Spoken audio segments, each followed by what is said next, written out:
Selamat datang di channel Pemuja Malam. Jangan lupa like, share, and subscribe ya. Terima kasih.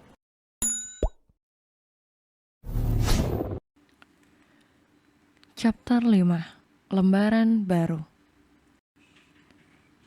Alice merasakan aneh pada dirinya sendiri selama seminggu belakangan ini. Namun pagi ini ia merasakan pusing dan lemas yang lebih parah dari sebelumnya. Sejak tadi ia tak henti-hentinya keluar masuk kamar mandi, memuntahkan cairan bening dari lambungnya. Tenggorokannya terasa sedikit pahit dengan keringat dingin yang membasahi pelipisnya. Ia memang kerap abai dengan jam makannya. Wajar saja jika saat ini lambungnya bermasalah. Mungkin ia terkena mah, pikir Alice. Akan tetapi hati kecilnya berkata lain. Alice, apa kamu sudah agak mendingan? Maya yang mendengar putrinya tak baik-baik saja langsung membuatkan secangkir teh pekat hangat untuk menghangatkan lambung Alice.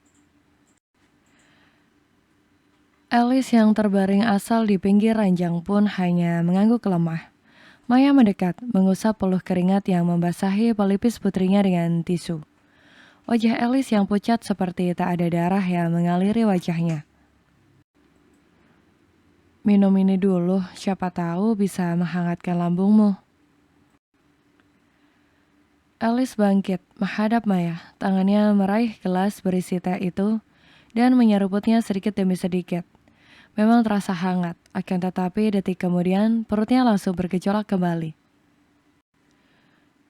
Alice pun kembali berlari ke kamar mandi dengan cepat, memaksa memuntahkan isi perutnya lagi. Namun tetap saja tak ada yang dapat ia keluarkan. Alice membasuh wajah dan bibirnya, setelah itu kembali merebahkan tubuhnya di atas ranjang. Maya yang merasa iba melihat putrinya yang belum makan apapun sejak kemarin sore. Sepertinya mah kamu sudah begitu parah, nak. Sebaiknya kamu periksa ke rumah sakit saja ya, biar mama yang menemani. Ajak Maya. Alice hanya mampu mengangguk pasrah dengan gerakan yang nyaris tak terlihat. Maya membiarkan Alice untuk beristirahat sebentar.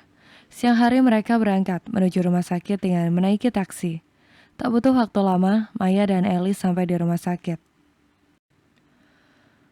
Maya langsung mendaftarkan Alice ke poli umum awalnya. Akan tetapi, betapa terkejutnya wanita itu saat pemeriksaan.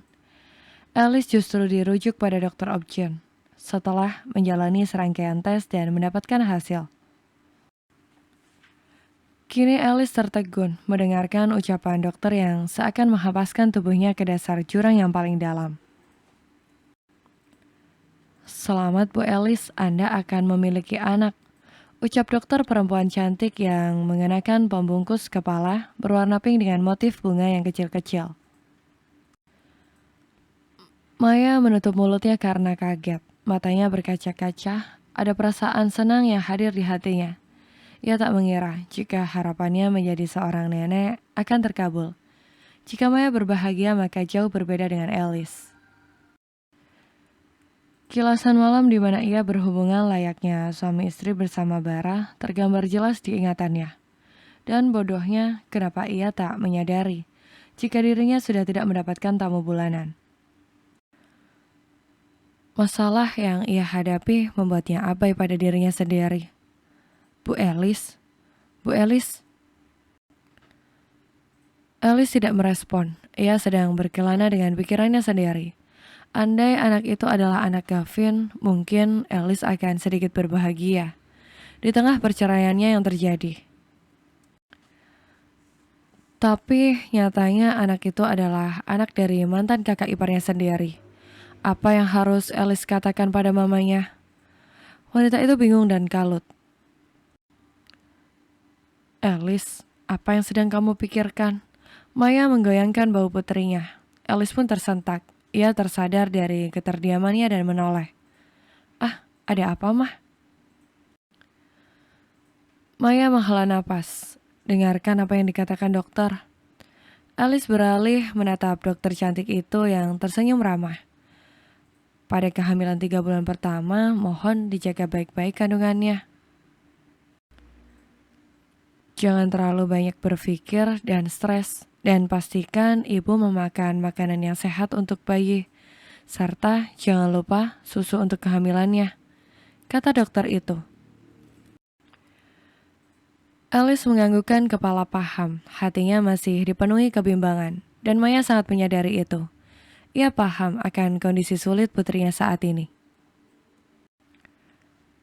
Suami Bu Alice kemana? Kenapa tidak ikut menemani? Harusnya di sini untuk ikut mendengar kabar bahagia ini. Alice menoleh sekilas pada mamanya. Suami saya kerja, Dok. Itu sebabnya saya ditemani oleh mama saya. Jawab Alice sedikit berbohong. Dokter cantik itu mengangguk maklum, lalu menuliskan resep obat pada secari kertas. Ini vitamin nanti ditebus di apotek ya, Bu. Jangan lupa diminum hingga habis, makan apa saja yang ingin dimakan. Jadi tahan-tahan, gak apa-apa berat badan bertambah. Itu justru bagus untuk perkembangan janin. Baik, Dok, terima kasih, ucap Maya dan Alice berbarengan. Mereka berdua berpamitan dan mulai beranjak keluar dari ruangan, berjalan menuju apotek yang berada di lantai 1. Apa kamu akan memberitahu Gavin akan kehamilanmu ini? Walau bagaimanapun, ia adalah ayah dari bayi ini. Maya mulai membuka obrolan kembali pada putrinya di sela-sela mereka menunggu obat. Alice menggigit bibir bawahnya. Bagaimana mungkin ia mengatakan pada Gavin tentang kehamilannya, jika kenyataannya Gavin bukanlah ayah dari bayi yang ia kandung. Dan mengakui siapa ayah dari janin yang ia kandung ini justru lebih tidak mungkin lagi. Apa yang akan orang tuanya pikirkan? Alice tak mau menambah pikiran dan beban orang tuanya lagi. Tidak perlu, Mah. Lagi pula mereka sedang berbahagia dengan calon anak yang ada di dalam kandungan istri barunya. Tapi tetap saja, ia harus tahu jika bukan hanya wanita itu yang sedang mengandung anaknya. Tapi kamu juga, ujar Maya kekeh. Ia ingin putrinya dan bayi yang ada dalam kandungannya itu mendapatkan pengakuan dari keluarga Apsara. Alice menggelengkan kepala. Ia menolak saran yang diberikan oleh mamanya. Bagaimana mungkin ia menjelaskan apa yang terjadi padanya? Alice malu daripada harus kembali pada keluarga itu yang pada akhirnya hanya akan mendapatkan penolakan. Tidak, Mah. Aku tidak ingin kembali lagi pada keluarga itu. Aku tak yakin mereka akan menerima aku dan anakku ini. Mereka tak pernah menginginkan kehadiranku. Alice lebih memilih untuk pergi. Ia akan pergi membawa anaknya untuk memulai lembaran baru. Hanya ada dia dan calon bayi dalam kandungannya. Tapi Alice, bagaimana mungkin kamu bisa membesarkannya seorang diri? Anakmu itu juga membutuhkan kehadiran seorang ayah. Kamu tidak bisa egois soal ini, ucap Maya mencoba meyakinkan putrinya. Alice terdiam hingga mereka berdua kembali menaiki taksi pun tidak ada jawaban dari mulutnya akan ucapan Maya tadi. Alice membuang pandangan matanya pada jendela mobil di sampingnya, menatap bangunan serta orang-orang lalu lalang yang mobil itu lewati sepanjang perjalanan. Pikirannya melayang-layang memikirkan tentang calon anaknya. Satu fakta yang membuat hati Alice seperti ditusuk-tusuk ribuan jarum. Anaknya akan lahir tanpa seorang ayah. Keputusan apa yang harus ia ambil? Memberitahukan kebenaran dengan menerima segala bentuk penolakan yang akan ia dapatkan, atau tetap diam dan pergi, menutup mulut rapat-rapat tentang siapa ayah dari bayi yang sedang ia kandung. Alice bingung. Ia mengusap perutnya yang gendut dengan lemak yang tertimbun selama ini. Bahkan ia masih seakan mimpi bisa mengandung dengan kondisinya yang seperti ini. Kamu tenang saja sayang, aku akan menjagamu walau tanpa kehadiran seorang ayah. Aku akan tetap membuat hidupmu bahagia, tanpa merasakan sedikit pun kekurangan dibandingkan anak-anak lain. Kamu milikku dan hanya ada aku bersamamu. Hatinya berkata pada janinnya sendiri.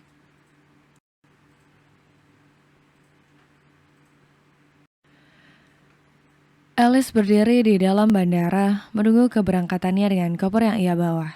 Ia juga mengusap perut gendutnya dengan lembut. Alice akan pergi ke negara yang cukup jauh untuk memulai hidup baru dan jati diri baru. Keputusan ini sudah ia pikir baik-baik dan dengan matang.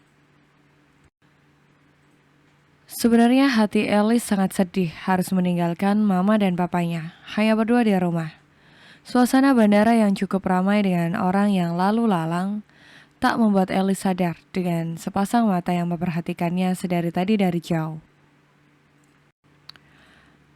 Kamu baik-baik di sana, kalau ada apa-apa telepon mama dan papa cepat, ujar Robert pada putrinya. Wajah tua itu menunjukkan gurau tak rela. Tentu, papa dan mama jaga diri baik-baik. Maya mengusap matanya yang sudah basah. Kenapa kamu dan Vano suka sekali pergi jauh-jauh dan meninggalkan kami? Ujarnya membuat perasaan Alice semakin tak menentu. Vano kan kuliah, lagi pula sebentar lagi ia wisuda, dan itu artinya ia akan pulang dan bergabung bersama mama dan papa kembali. Pucuk Alice. Ia merangkul tubuh Maya, mengusap punggung kurus itu, seraya menikmati kehangatan yang mungkin tak ia dapatkan selama beberapa tahun ke depan. Itu pun kalau dia tidak pergi lagi untuk kerja dan menikah. Papa berharap ia mendapatkan jodoh orang sini saja, agar ia tak pergi jauh-jauh lagi dari kami. Timpal Robert. Robert dan Maya memiliki satu putra dan satu putri. Putra mereka sedang kuliah semester akhir di Jepang. Dari sekian banyaknya universitas, entah kenapa lelaki muda itu justru lebih memilih untuk kuliah di negeri Sakura tersebut. Mah, Pah, aku berangkat dulu ya. Pesawatnya sudah mau take off. Aku harus segera bersiap. Kalian jaga diri baik-baik ya. Alice menguraikan pelukannya. Ia berpamitan dengan mencium punggung tangan kedua orang tuanya. Setelah itu baru beranjak untuk masuk seraya melambaikan tangan. Maya mengusap bulir bening yang menetes, menatap punggung putrinya yang sudah semakin menjauh. Robert mengusap punggung istrinya. Jangan dibawa sedih, kita doakan saja agar putri kita di sana mendapatkan kebahagiaan. Itu lebih baik daripada mengeluarkan air mata. Tegur Robert. Maya mengangguk. Ia berusaha untuk tersenyum, walau sebenarnya hatinya masih tak rela. Maya sadar saat anak-anak mulai dewasa dan mampu mengambil keputusan sendiri dalam hidup mereka. Maka ia sudah harus bersiap-siap akan hari ini. Hari di mana ia akan ditinggal anak-anak dan hidup hanya berdua bersama suaminya saja.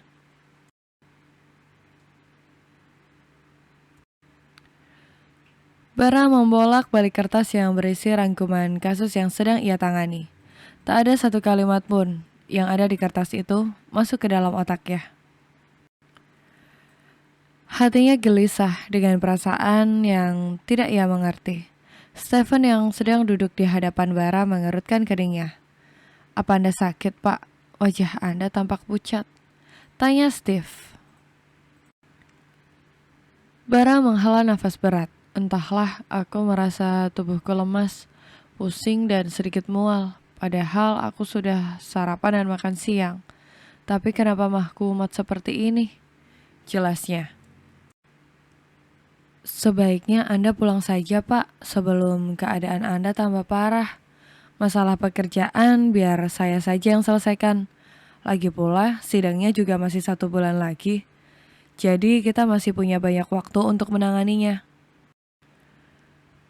Bara menyetujui ucapan asistennya itu. Rasa pusing yang mendera kepalanya tak dapat lagi ia tahan. Rasa itu hilang, timbul berjeda bagai air yang pasang surut diterjang ombak. Jelita yang berada di taman samping langsung menghentikan aktivitasnya saat melihat sebuah taksi memasuki halaman. Ia mengerutkan dahi melihat putranya pulang menggunakan taksi. Bara pulang menggunakan taksi, ia tak sanggup jika harus menyetir mobilnya sendiri. Taksi memasuki pelataran rumah, Bara langsung masuk dan berjalan dengan cepat menuju kamarnya. Tak ia hiraukan tatapan heran ibunya saat ia turun dari taksi.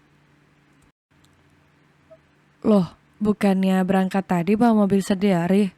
Kok naik taksi? Gak biasanya seperti ini? Jelita langsung beranjak, meninggalkan kegiatannya, menyusun bunga-bunga indahnya ke atas rak yang sudah disediakan, dan memilih mengikuti Bara memasuki rumah untuk mencari tahu ada apa dengan putra sulungnya itu. Sedangkan Bara yang sudah masuk kamar langsung berjalan cepat menuju ranjang, mengambil pil pereda nyeri di laci nakas dan langsung meminumnya. Bara membuka jas dan dua kancing kemeja bagian atas yang terasa mencekiknya, merebahkan tubuhnya ke atas ranjang dan mencoba untuk beristirahat sejenak. Apa yang pulang tadi, Bara? Tanya Jelita pada pelayan yang tengah mengelap vas bunga kesayangannya. Dengan begitu hati-hati, wanita muda yang mengenakan seragam pelayan itu pun menoleh. Benar Nyonya, sepertinya tuan muda sedang tidak enak badan, wajahnya tampak pucat. Jawab si pelayan bertubuh kecil itu. Mendengar jawaban pelayannya, ia langsung berbalik dan menaiki anak tangga menuju kamar putra tertuanya itu. Hatinya khawatir terjadi sesuatu pada anaknya. Sesampainya di depan pintu kamar Bara, Jelita berpapasan dengan Gavin, yang baru saja keluar kamarnya. Ada apa, Mah? Kenapa wajah Mama tampak khawatir seperti itu? Bara, tidak biasanya dia pulang cepat dan menggunakan taksi. Jawab Jelita. Mereka berdua melirik pintu kamar Bara yang berada di ujung sana, dekat balkon samping lantai atas. Biarkan saja dulu, Mah. Mungkin ia butuh istirahat. Akhir-akhir ini kan kasus yang ia tangani begitu banyak. Mungkin sekarang Kak Bara sedang tidur. Balas Gavin. Ia mengajak Jelita untuk turun ke lantai bawah, menuju taman samping. Ada hal yang ingin Gavin bicarakan mengenai Gisela istrinya. Kenapa kamu mengajak Mama ke sini? Apa ada yang mau kamu sampaikan pada Mama? Jelita memicingkan mata memandang putranya yang kini duduk tepat di hadapannya. Taman bunga ini tampak begitu indah dengan aneka bunga yang sedang mekar. Beberapa ekor kupu-kupu berterbangan, saling bergurau satu sama lain di atas kelopak bunga mawar merah yang merekah. Jika melihat taman bunga ini, Jelita tak sadar memikirkan Alice. Mantan menantunya itu begitu rajin dan dapat diandalkan. Semenjak tak ada dia di rumah itu, taman bunga yang biasanya tertata rapi, kini mulai tampak tak terurus dan ditumbuhi rumput-rumput liar yang tumbuh di setiap potnya. Jelita sebenarnya menyesal membiarkan Alice pergi dari rumah itu. Tetapi keinginannya yang tak terbendung lagi, ingin memiliki seorang cucu, membuat ia harus mengalah dan membiarkan Gisela yang tinggal di rumah itu. Walau sebenarnya ia tak terlalu begitu suka hidup berdampingan dengan wanita seperti Gisela. Mah, apa mau melamun? Gavin menggoyangkan tangan Jelita hingga membuat wanita tua itu tersentak dari lamunannya. Hah? Apa? Kamu mau bicara apa tadi? Tanya Jelita menutupi kecanggungan. Gavin menggelengkan kepala dengan wajah yang sedikit masam. Ia yang sedari tadi mengoceh merasa diabaikan oleh mamanya sendiri. Bersambung.